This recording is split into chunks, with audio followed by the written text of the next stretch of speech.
오늘 우리에게 주시는 하나님의 말씀은 요한복음 15장 26절에 있는 말씀입니다.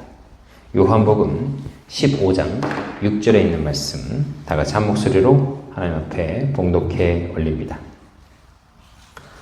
그러나 내가 아버지로부터 너희에게 보낼 위로자 곧 아버지로부터 나오는 진리의 영께서 오실 때에 그분께서 나에 대해 증언하실 것이요. 아멘. 기도하겠습니다. 주님, 말씀을 전합니다. 서로 은혜 받게 하시고 주님의 영광을 드러내게 하여 주시고 말씀을 통하여 주님의 진리의 영이 이곳에 함께 하셔서 은혜로 채워 주시옵소서. 감사드립니다. 예수 그리스도의 이름으로 간절히 기도드립니다. 아멘. 오늘은 성령님은 누구신가? 네 번째 시간입니다. 성령님은 누구신가? 성령님은 어떤 분일까? 라는 제목으로 오늘 말씀을 전하도록 하겠습니다. 성경 속에서 말씀하고 계신 성령님은 너무나 많이 나와요. 성령님은 어떤 분이시라는 말씀이 많이 나오기 때문에 그것을 오늘 좀 정리하는 시간을 갖도록 하겠습니다. 첫째로 성령님은 아버지 하나님께서 보내신 분이다. 이렇게 말씀하고 있습니다. 오늘 우리가 읽은 말씀 요한복음 15장 26절에도 내가 아버지로부터 너에게 보낼 위로자라고 말씀하고 계세요. 아버지로부터 너에게 보낼. 그러니까 아버지 하나님께서 보내신 분이에요. 자, 예수님은 누가 보내신 분이에요? 예수님은 아버지 하나님이 보내신 분이죠.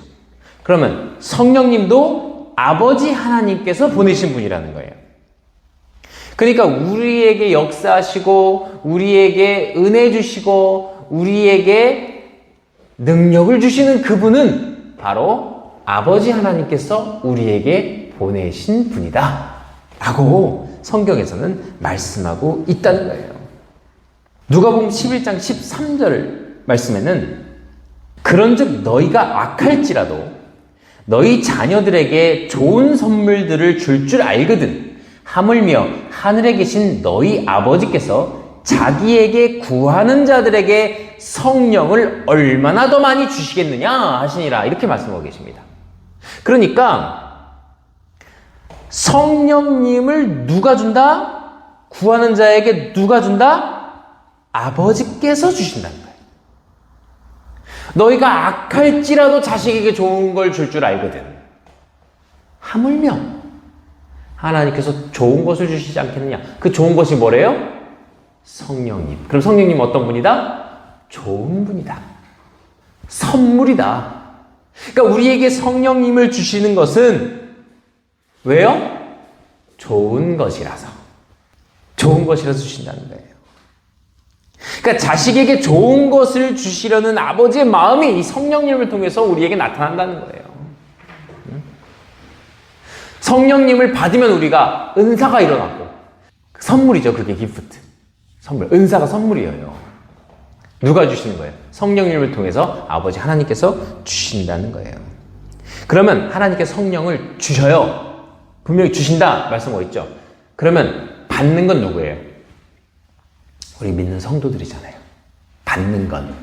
근데 성령님을 주실 때에 우리가 주시면 무조건 받아요? 주시면 무조건 받냐고요. 성령님이 막 주셨어. 근데 우리가 무조건 받아요. 그러니까 하나님께서 성경에서 보면 이 하나님의 강권적인 역사는 특별히 어떤 사명을 위해서 주시는 경우가 많아요. 그러니까 성령의 역사를 강권적으로 주셔서 막 억지로 역사하시는 것, 그것은 큰 사명을 받은 사람들이 그런 경우가 많고요. 일반적으로 많은 성도님들은 하나님께서 성령님을 주실 때에 부어주시려고 할 때에 스스로 받기를 간구할 때 주시는 경우가 많습니다. 무슨 말씀이냐면 성령을 알지도 못하고 배우지도 못하고 듣지도 못한 사람은 성령을 받을 수 있어요? 없어요? 없죠. 그럴 때 강권적인 역사로 하나님께서 성령님에 대해서 알게 하시고 성령님의 능력을 경험하게 하시는 경우가 어떤 경우냐면 사도 바울처럼 하나님의 사명을 감당해야 될 때, 모세처럼 출애굽을 시켜야 될 때, 아브라함처럼 그 하나님의 뜻을 이루기 위해서 어딘가로 떠나야 할 때, 그럴 때 곳곳에서 역사하시지, 내가 너한테 성령을 줄 때 무조건 받아라! 이렇게 하시진 않는다는 거예요. 그럼 성령을 받기 위해서는 우리가 뭐 해야 되는 거예요? 성령님을 받을 환경을 조성해야 됩니다. 사도행전 8장 15절 말씀 한번 볼게요. 사도행전 8장 15절 말씀입니다. 같이 한번 읽겠습니다. 시작. 그들이 내려가서 그들을 위해 기도하여 그들이 성령님을 받게 하니. 아멘. 자, 보세요. 성령님을 받으려면 어떻게 해야 돼요? 기도해야 돼요. 기도. 그러니까 기도 안 했을 때 성령님을 받기는 일반적인 경우에는 없다는 거예요, 거의. 그래서 성령님 받기 위해서 기도해야 되는 거예요. 또 16절 보세요. 이는 아직 그분께서 그들 가운데 아무에게도 내려오지 아니하셨고 그들이 다만 주 예수님의 이름으로 침례를 받았기 때문이더라. 이게 굉장히 중요한 말씀이에요. 자, 침례를 받았다고 성령님이 임해요, 안 임해요? 아니에요. 침례만 받고 성령님이 없는 사람도 있는 거예요. 그러니까 내 의지를 가지고 침례를 받고, 보통 세례라고 많이 하는 그거 있잖아요. 이렇게 침례는 물속에 완전히 담그는 것이고, 세례는 머리 위에 물을 이렇게 하시는 것이고, 그 의식 같은 그런 경우. 침례는 받을 수 있죠. 성령님을 받지 않아도 침례는 받을 수 있어요. 근데 이제 침례는 구원받은 사람이 받는 게 침례예요. 그렇죠. 근데 구원받지 않고도 침례의 의식은 할 수 있잖아요. 자, 구원받은 사람이 성령님을 받은 거예요. 근데 이들은 침례는 받았는데, 예수님 이름 침례는 받았는데 성령님은 아직 오지 않았다는 거예요, 이들에게. 그러니까 17절에 보니까 그때 그들이, 이 사도들이에요. 사도들이 그들에게 안수하며, 아직 성령님을 받지 못한 성도들에게 안수하며 그들이 성령님을 받으니라. 자, 그럼 기도하고 또 뭐가 있어요? 뭐가 있어요? 안수가 있어요. 그래서 보통 우리가 성령님을 받을 때 어디서 많이 받냐면, 저도 마찬가지인데, 저도 중학교 1학년 때 처음으로 간 수련회에서 성령님을 받았거든요. 그때 구원받고 성령님의 임재하심을 경험했고 했거든요. 그런 경우가 많아요. 그래서 수련회가 참 중요한데, 그때 성령님을 받은 조건들이 많죠. 기도하잖아요. 그리고 목사님이 안수해 주잖아요. 성령님을 받는 조건이 거기에서 들어가는 거예요. 그래서 거기서 구원받는 거예요. 저도 유아세례 받았거든요. 저는 감리교 출신이기 때문에. 감리교 유아세례를 주잖아요. 장로교도 그렇고 카톨릭도 그렇고 유아세례를 주잖아요. 카톨릭은 아예 유아세례를 받아야 구원이라고 하잖아요. 근데 유아세례를 받았는데 구원이 없었다니까요. 저도 중학교 1학년 때까지 구원 못 받았다니까요. 모태신앙이지만 하나님 앞에 성령님을 받고 구원의 역사, 눈물을 흘리며 하나님 앞에 나아갈 때가 언제야? 성령님 달라고 기도할 때였어요. 그리고 목사님 안수 받을 때였어요. 그럼 환경이 조성돼야 된다니까요. 그래서 하나님께서 주시고 싶은데 받을 준비가 안 돼 있을 경우에는 주시지 못한다, 그 말씀입니다. 두 번째로, 성령님 어떤 분이시다? 증언하시는 분입니다. 또는 증언하게 하시는 분이에요. 우리를 예수 그리스도의 증인이라고 얘기하죠. 우리는 예수 그리스도의 증인입니다. 증인이 뭐예요? 증인. 보통 이게 법정 용어잖아요. 내가 본 것, 내가 들은 것을 증거하는 사람입니다. 그렇죠? 증언하는 사람. 그걸 증인이잖아요. 내가 봤어요! 하는 거. 내가 들었습니다! 하면서 법정에서 증언하는 사람이 증인이잖아요. 자, 그런데 우리가 보지 못하고 듣지 못했으면 증언할 수 있습니까? 없습니까? 보지 못하고 듣지 못해도 증언할 수 있죠. 그런데 그건 거짓말이죠. 그렇잖아요. 거짓말은 할 수 있잖아요. 그런데 참된 증인, 그래서 참 증인, 참된 증언을 하는 사람은 어떤 사람이에요? 직접 본 것을 있는 그대로, 직접 들은 것을 있는 그대로, 다시 말해 직접 본인이 경험한 것을 있는 그대로 남에게 전하는 사람, 증언하는 사람이 증인이, 참 증인이죠. 우리는 그리스도의 증인이고 참 증인이 되려면 어떻게 해야 되는 거예요, 그러면? 예수 그리스도의 사역을 보고, 듣고, 경험했어야 되잖아요. 근데 예수님께서 언제 오셨어요? 2000년 전에 오셨단 말이에요. 그럼 예수님의 사역을 보고, 듣고, 증언할 수 있어요, 없어요? 없잖아요. 우리가 직접 본 게 아니잖아요. 그러면 예수님께서 직접 사역하셨던 그때 보고 들은 내용들을 전해진 것들, 말씀, 그죠? 말씀, 이 내용이 참된 것이라는 것을 누가 증언하게 하시는 거예요? 누가 알게 하시고 누가 경험하게 하신다는 거예요? 성령님이 경험하게 하신다는 거예요. 그래서 성령님을 받은 우리가 성령님의 능력을 통해서 증인된 자의 삶을 살게, 참 증인의 삶을 살게 해주시는, 경험을 하게 해주시는 분이라는 거예요. 그러니까 우리가 예수 그리스도의 증인이 되기 위해서는 주님을 만나는 경험이 있어야 될 것이고, 주님의 말씀을 듣는 경험을 해야 될 것이고, 성령님의 역사를 경험해야 참 증인이 되는 거예요. 우리는 경험했죠. 그래서 예수 그리스도 전할 수 있죠. 참된 증인이 되는 거예요. 그걸 누가 하게 하신다? 성령님께서 하신다는 거예요. 히브리서 10장 15절 말씀 한번 보겠습니다. 히브리서 10장 15절 말씀. 같이 읽겠습니다. 시작. 이것에 대하여는 성령님께서도 우리에게 증인이 되시나니. 아멘. 성령님께서 우리에게 증인이 되신다는 거예요. 우리의 증인이 된 성령이 말씀해 주신 것을 우리가 성령님을 통하여 또 증언할 수 있는 거예요. 사도행전 15장 8절 한번 보도록 하겠습니다. 같이 읽겠습니다. 시작. 또 마음을 아시는 하나님께서 우리에게 성령님을 주신 것 같이 그들에게도 주사 그들에게 증언하시며. 자, 성령님이 직접 증언하신대요. 그럼 그 증언하시는 분을 능력을 받은 우리도 직접 증언할 수 있게 하신다. 증인이 직접 되시기도 하시지만 우리를 통하여 증인이 되게 하시는 분이라는 거예요. 사도행전 1장 8절 말씀 한번 보겠습니다. 오직 성령님께서 너희에게 임하신 후에 너희가 권능을 받고 예루살렘과 온 유대와 사마리아에서 그리고 땅의 맨 끝 지역까지 이르러 나를 위한 증인이 되리라. 아멘. 증인 되기 위해서는 뭘 받아야 돼요? 증언하시는 성령님을 받아야 되는 거예요. 그럼 증인하기 위해서는 또 뭘 받아야 돼요? 성령님이 주시는 능력을 받아야 돼요. 왜냐하면 예수님을 증언하는 게 능력 없이는 안 되니까. 그래서 성님 어떤 분이시다? 두 번째로 증언하시는 분, 직접 증언하시기도 하시는 분, 그리고 우리를 증인이 되게 하시는, 경험을 할 수 있게 해주시는 분. 그분이 바로 성령님이다. 그 말씀입니다. 세 번째로 성령님은 어떤 분일까요? 성령님은 기억나게 하시는 분이다. 이렇게 말씀하고 있습니다. 요한복음 14장 26절 한번 같이 보겠습니다. 요한복음 14장 26절입니다.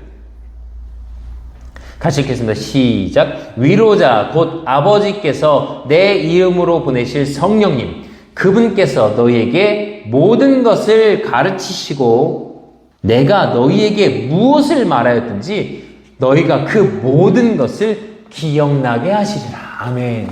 기억나게 하신대요.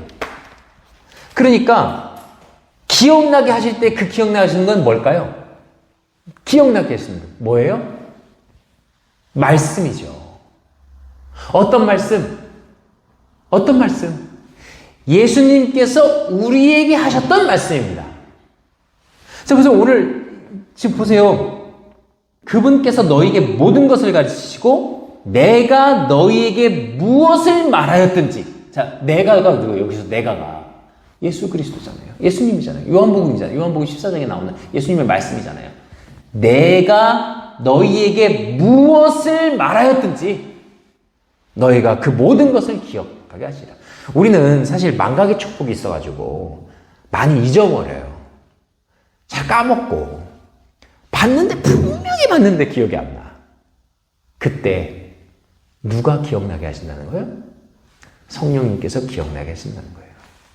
예를 들어서 누군가를 미워하는 마음이 막 생겨. 너무 미워 갑자기.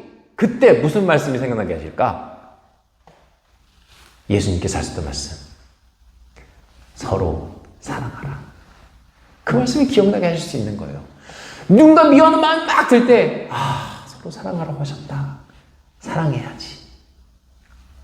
자, 그때 그 말씀이 떠오르면 누가 기억나게 하시는 거라고요?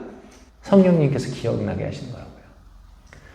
서로 사랑하라는 그 말씀이 떠올랐을 때 그것을 무시하고, 아닙니다. 아니에요. 난 저 인간 끝까지 미워할 거야. 라고 하면 성령님의 명령에, 기억나게 하신 성령님의 뜻에 불순종하는 거예요. 하나님은 불순종하는 거예요. 그 말씀이 그때 딱 떠올랐다면 주님께서, 성령님께서 내가 그렇게 기억나게 하셔서 그렇게 하시기를 원하신다. 그렇게 생각한다는 거예요. 그렇게 생각하셔야 된다는 거예요.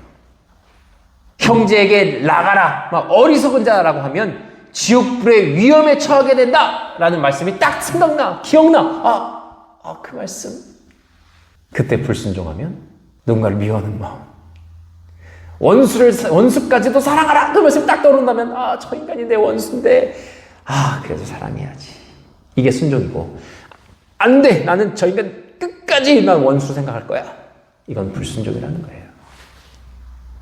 그럼, 나에게 기억나게 하시는 그 이유는 뭐예요? 그 이유. 기억나게 하시는 이유. 뭘까요? 하나님의 말씀, 예수님의 말씀에 순종하게 하셔서 말씀대로 살게 하시기 위함이에요. 내 감정대로 살아가는 게 아니에요. 네 기분대로 살지 말라는 거예요. 너 네 기분대로 감정대로 살 거야? 그런 인간을 뭐라고 그래요? 하남자라고 그러고. 그런 사람들은 뭐라고 해요? 지 마음대로 사는 사람. 내도 지 마음대로 살려고 그래. 다른 사람들이 무시하는, 자기 기분대로, 자기 감정대로. 나 오늘 기분 나빠. 그러니까 니들 다 기분 나쁘게 살아야 돼. 그런 사람들 있잖아요. 내 마음이 지옥이야. 너도 지옥이 돼봐. 하면서 막 협박하고 괴롭히는 사람들이 있잖아요. 그런 사람들은 좀 멀리 하셔야 되고, 그럼 나는 어떻게 살아야 되느냐? 내 마음이 괴롭고 내 마음이 감정이 상했어. 그런데 주님께서 그때마다 기억나게 하시는 말씀들이 있을 거예요. 내 기분이 아니라 성령님께서 기억나게 하시는 말씀대로 산다. 그 마음으로 살아야 된다는 거예요. 그게 바로 성령님께서 기억나게 하시는 이유라는 거예요. 누구의 말씀을 기억나게 하신다? 예수님께서 하신 모든 말씀을 기억나게 하신다. 네 번째로 성령님 어떤 분이시냐? 거룩하신 분이에요. 그래서 절대로 모욕해서는 안 되는 분입니다. 이게 중요해요. 성령님을 모독하고 모욕하는 일이 성경을 통해서 나타나거든요.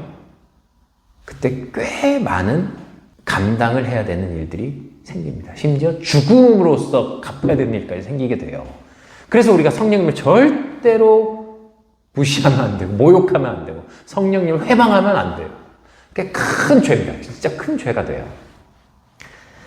마가복음 3장 29절 말씀 보겠습니다. 마가복음 3장 29절 말씀.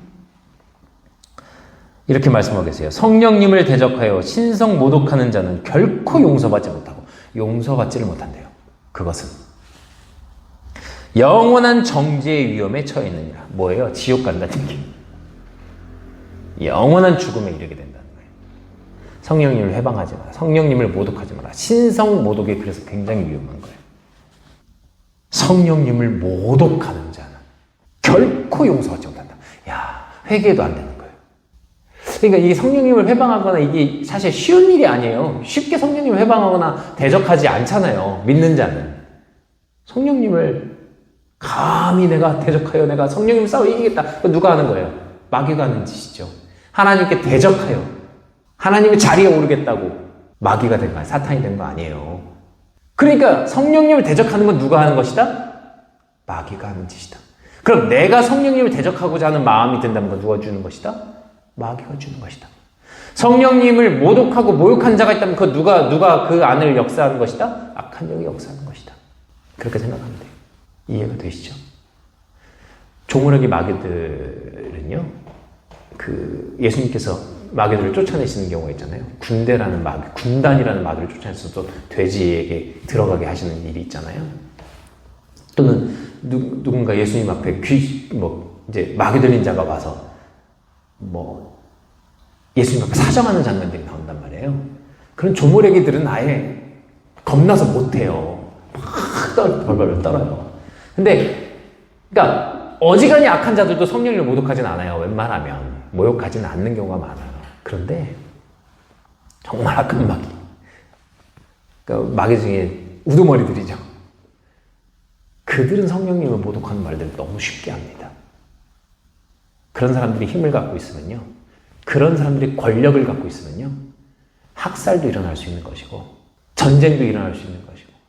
그러니까 성령님의 전쟁도 있지만, 아무 이유 없는 쓸데없는 전쟁들은 마귀를 통해서도 많이 일어나요. 사람을 쉽게 죽이거나 이런 일들이 쉽게 일어나면 안 되는 거거든요. 그러니까 우리가 하나님 앞에, 그러니까 예수님께서도 세상의 구원자가 되시기 위해서 로마와 전쟁할 수 있으셨지만 안 하시잖아요. 왜?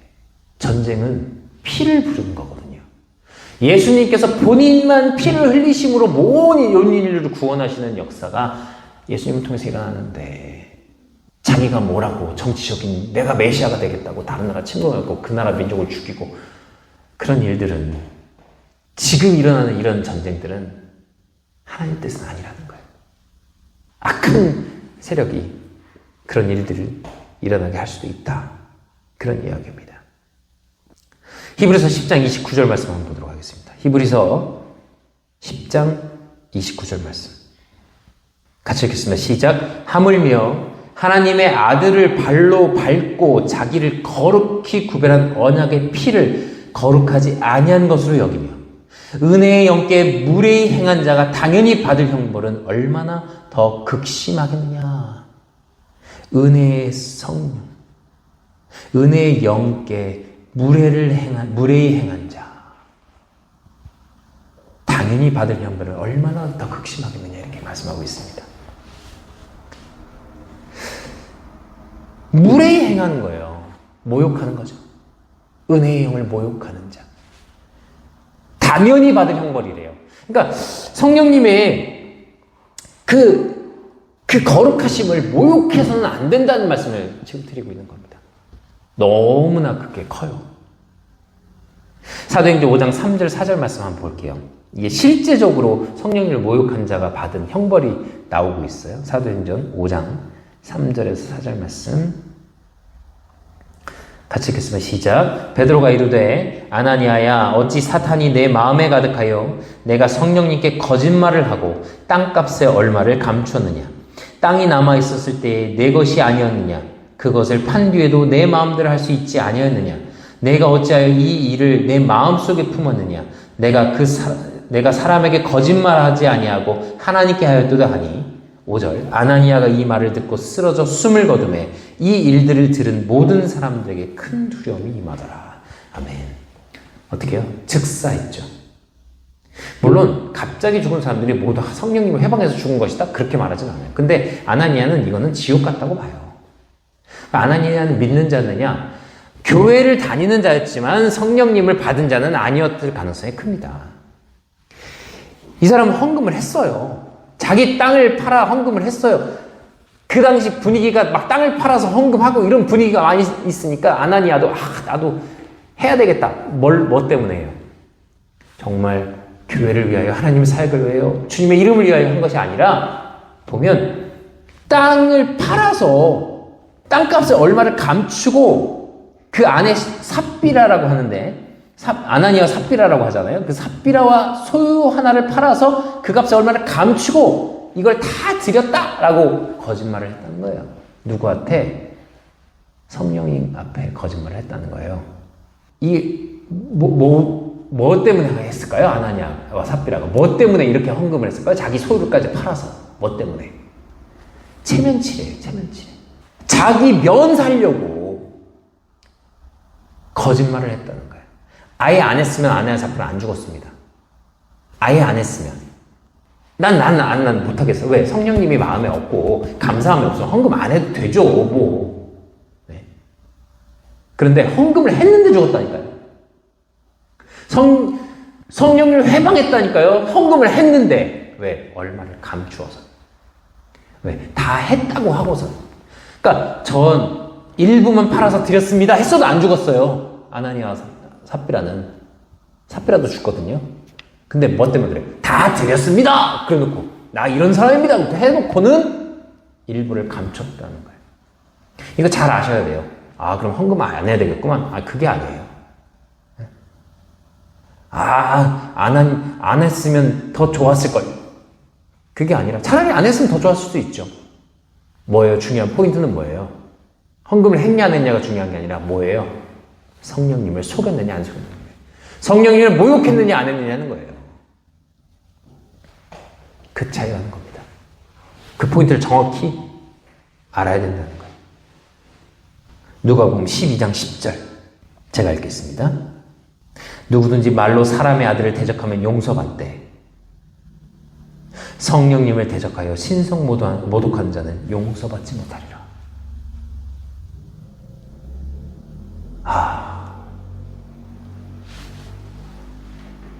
성령님을 대적하여 신성 모독한 자는 용서받지 못한다. 이게 굉장히 두려워요. 저는 사실 두려워. 혹여라도 성령님 앞에 성령님 모욕하는 일을 나도 모르게 하지 않는가. 물론 성령님이 나에게 기억나게 하시고 내 마음을 주장하시고 역사하시면 이런 일들이 없죠. 성령님으로 가득한 사람들 이런 일이 없죠. 그러나 우리가 믿는 자로서 늘 조심하고 늘 삼가고 하나님 앞에 늘 거룩히 영광 돌려드리는 그런 삶을 살기를 소망합니다. 마지막에 다섯 번째로 성령님은 어떤 분이시냐? 하나님을 알게 하시는 분이에요. 고린도전서 2장 10절 말씀 한번 보도록 하겠습니다. 고린도전서 2장 10절 말씀 같이 읽겠습니다. 시작. 그러나 하나님께서 자신의 영으로 우리에게 그것들을 계시하셨으니 성령께서는 참으로 모든 것, 즉 하나님의 깊은 것들까지도 살피시느니라. 아멘. 11절까지 한번 더 보겠습니다. 시작. 사람의 것들을 사람의 속에 있는 사람의 영 외에 누가 알리요? 이와 같이 하나님의 것들도 하나님의 영 외에는 아무도 알지 못하느니라. 아멘. 자, 하나님을 알려면 누가 알아야 된다는 거예요? 성령님을 통해 알아야 된다는 거예요. 우리가 하나님을 어떻게 알아요? 인간적인 마음. 보세요. 사람의 것들을 사람의 속에 있는 사람의 영에 누가 알리요? 내가 마음속에 꿍꿍이를 가지고 있고 내 마음속에 사람의 마음으로 다른 생각을 갖고 있는 걸 성령님도 모르고 사람의 영에 누가 아냐는 거예요. 하나님도 모르신다는 거예요. 하나님께서 내가 꿍꿍이를 갖고 있고 내가 죄를 져야 되는 건 모르신다는 거예요. 알잖아요. 선악과를 따먹기 전까지 하나님 모르신다니까요. 가인이 아벨을 죽일 때까지 모르신다니까요. 죽이고 나서 아시는 거예요. 선악과를 따먹고 나서 아시는 거예요. 내가 하나님 앞에 회방하는 행동을 한 이후에 아시는 거예요. 왜? 사람의 영은 악한 마음이 사단을 통해서 악한 영을 죄를 모르시기 때문에 그래 하나님께서는. 그러니까 사람의 죄된 마음을 하나님께서는 잘 모르세요. 하나님을 사랑하는 마음, 하나님께 나아가는 마음, 내가 하나님께 드려지려고 하는 찬송과 영광 돌리는 내 모습을 통해서 아시는 거죠. 그러니까 내 마음에 깊숙한 것까지 주님께서 아시지만 그 아시는 게 어떤 마음이냐? 성령님을 통해서 아시는 거예요. 그래서 성령님이 내 안에 내주하실 때만 하나님께서 내 마음을 아시는 거예요. 성령님의 마음은 하나님께서 아시니까.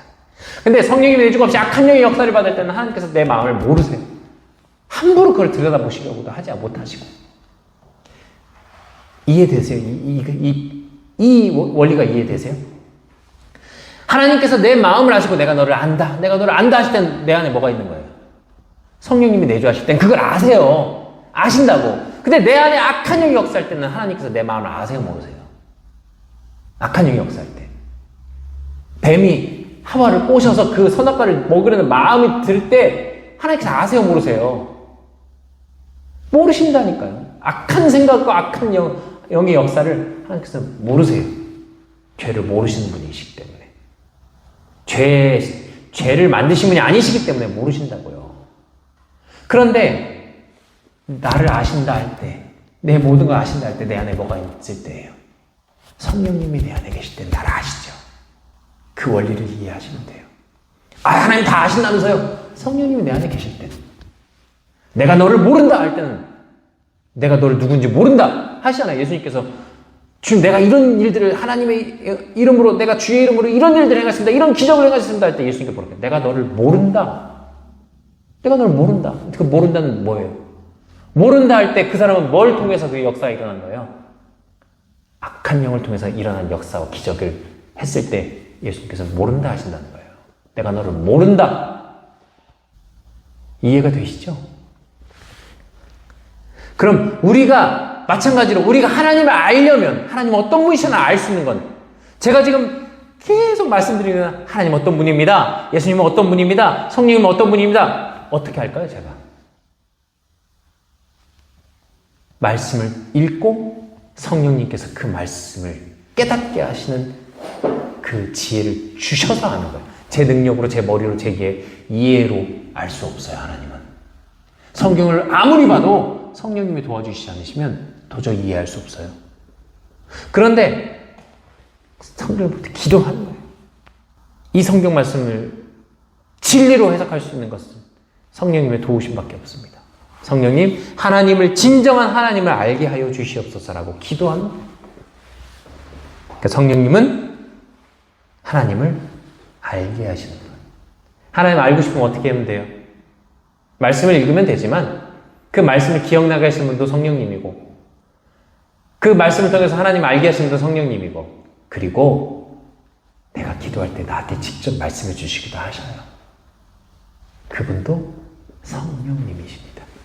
인격적으로 우리에게 다가오시는 그 성령님을 날마다 의지하시면서 성령님은 어떤 분인가, 이런 분이시다 라는 것을 믿고 의지하시는 우리가 되기를 소망합니다. 기도하겠습니다.